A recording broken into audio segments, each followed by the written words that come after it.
The F-14 is honestly quite an incredible plane, and for anybody watching this, there's probably like a 99% chance you agree with me on that. Now, I do think that the F-14 is legitimately the best plane you can play in AirRB. It's super simple and easy to use. You have such a strong kit that you can't really mess it up. I mean, hey, we've seen that AIM-7Fs and Pulse Doppler go hard, no matter what platform it's on. But the fact that the F-14 also gets this on top of incredible flight performance just brings it to a whole other level. And like, the AIM-9H isn't bad. Sure, 18Gs isn't preferable, you can find better missiles at the tier, but generally, you can find application for the AIM-9H in basically every match if you look for it. I think my favorite feature of the F-14 weapon system, though, is the radar. It's incredibly strong, plus you have TWS to guide in your AIM-54s if you're doing the silly funny trying to cross-map people. But the biggest thing that draws me to it is the fact that you can switch between your lock types in the middle of locking somebody. You have a Pulse Doppler lock and they're starting to notch you? Well, just hit a button and now you have a normal tracking lock, and can't be notched anymore. They have to chaff it. This video is actually sponsored by me. I have some big life changes coming up and I need all the support I can get. So if you want to support me for as low as $5 a month, you can find me at patreon.com/perenniale. Now let's get back in the video. This is probably just me, but I'm a huge swing wing enjoyer. And the Tomcat does it perfectly. You throw the wings forward and you literally become the best dogfighter in the game. I can't think of a single aircraft that absolutely steamrolls the Tomcat. Maybe in a 1v1 something like the F-16, and maybe the MiG-29 has a slight advantage, just purely off of their thrust to weight ratios and lifting bodies, but the F-14 is still so competitive against them that it's definitely not a steamroll. The only downside to playing the Tomcat is you generally have to have above average spatial awareness. If you don't realize that there are people around you, you're 100% going to eat an infrared missile straight to your afterburner. The engines are incredibly hot, and if you've played any top tier, you know this already. The Tomcat can literally struggle to flare the regular R-60, one of the most flare-hungry missiles in the game. It's gotten to the point where whenever I'm defending any missile in basically any plane, my Tomcat habits kick in where I just drop to 0% throttle, and I wait until I actively see the missile go in a different direction to stop flaring. You unfortunately can't trust the flares in the Tomcat. And I wouldn't be surprised if a lot of people run flares reinforced in it instead of running any chaff at all, purely for this reason. Also, can you guys go back and watch that F4E clip? What did he shoot at him? How did the missile do that?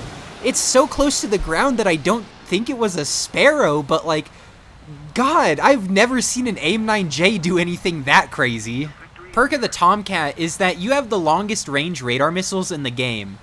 I don't really fire them at super long ranges that often because the longer a missile is in the air, generally the easier it is to defend, but every once in a while it's fun to take really long range shots and hopefully get a kill in. This is also the main reason why I think the AIM-54 is a pretty mid missile. It's still scary if you don't take your due diligence to defend it, but if you do know how to defend it and see that there's one in the air, it's completely free to dodge. You can literally just roll it ever so slightly and it will never hit you. And that's if you don't notch it. Speaking of the AIM-54, let's dive into the mechanics of it. When it comes off the rails, it will guide to the TWS target you had selected when you launch it. And it will continue guiding even though you don't have a hard lock, until it gets to around 16 kilometers away from its target, which it then turns in its internal radar and uses that to help guide itself in.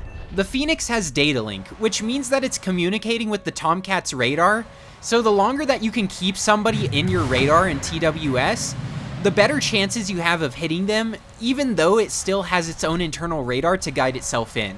Now, if you do lose the lock though, outside of 16 kilometers, don't worry, the AIM-54 has inertial guidance, meaning it will still try to head in the general direction where it saw somebody before it lost the lock, and then turn its radar on at what it thinks is 16 kilometers away.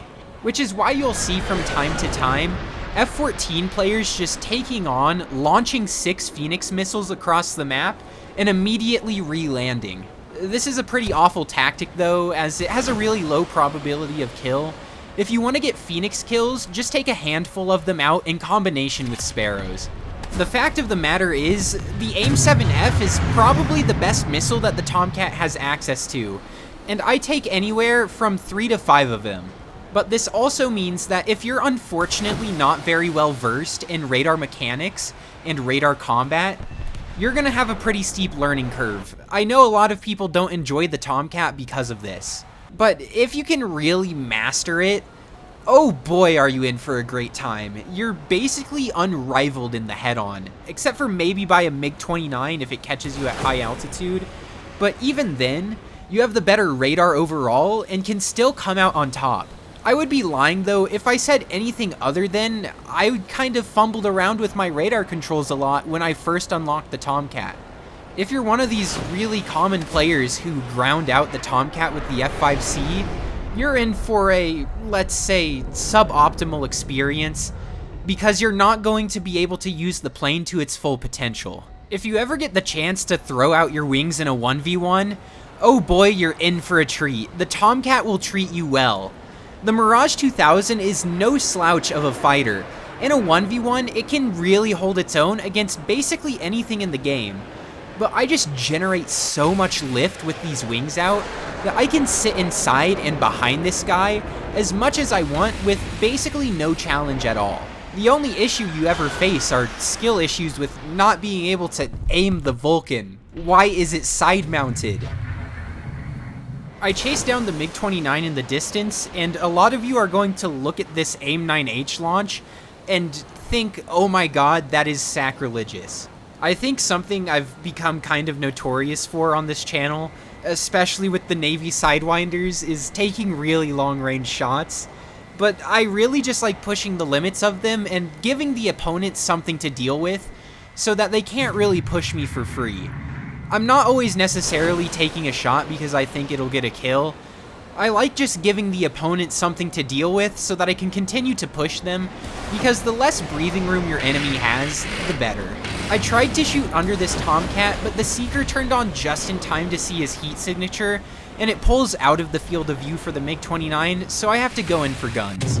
Fortunately, I have some semblance of aim for once in my life. I actually recently switched to the tiny dot crosshair, and as stupid as it sounds, it actually really helped my aim. Alright boys, you're gonna learn how to do BVR. I launched this missile off at 45-ish kilometers, as that's the maximum range I feel comfortable with shooting off Phoenixes. Despite saying this, I actually launched on somebody that was like 60 kilometers away, but it's whatever. You want to be going really fast when you shoot these off. Just give them as much energy to start with as possible, at as high of an altitude as you can manage. You're going to do this so that these missiles have the highest probability of kill. A fast Phoenix is a lot harder to react to if somebody isn't fully paying attention. Now you've probably noticed that I've been getting a radar warning receiver ping, and that's because somebody is hard locking me up, and I need to defend that a little bit, so I'm actually cranking off to the left to put more distance between myself and the missile that was launched at me. Instead of just letting the missile fly into me, because I'm heading in an oblique direction, the missile has more distance to cover and more lead to pull. If you still have a missile in the air and you think it has a decent chance of hitting somebody, then putting your lock on the edge of the radar and then pulling off as soon as you can is what you should be doing. Now here's a good example of Tomcat Sparrow shenanigans. I started that lock and pulse Doppler, but because he was heading sideways, I switched to a regular tracking lock. You want to start and pulse Doppler if you can, as it filters out the chaff. The greatest thing about this map is that if you're bored and you have enough fuel, you can just dive into the canyon and start doing some cool maneuvers through the trench. This is actually a shameless plug because I do races on this map with viewers every single month, the last week of the month. So if that sounds fun to you, just be on the lookout at the end of every month for an announcement. If you didn't like that last Sidewinder launch, this one's gonna make you even more upset. I launch at like 6 kilometers here, but because he's diving and we have a good amount of altitude and speed, I actually think it has a really good chance of hitting. I also fire on the Viggen, but he ends up flaring it. I turn back to the ML, and yeah, the missile actually hits. That's why I launch at those ranges. It's really fun to push the limits of missiles. This lets me just go straight up for the Viggen though, get as much energy out of this as possible, and throw my wings forward. He's gonna have to pitch up for me, and when I'm diving back down, I'll be way more maneuverable than he is as long as I dodge this head on. As long as I don't make any major mistakes, I can kinda just do whatever I want, and I shouldn't be able to die to this Viggen. I just have to make sure I can hit my shots, and make sure I don't get third-partied by anyone else. That's all for this video. Thank you all so much for watching, and I'm trying to get to 10,000 subscribers, so make sure to hit that subscribe button if you haven't already. Other than that, that's all for this video. I'll see you guys next time. Bye-bye.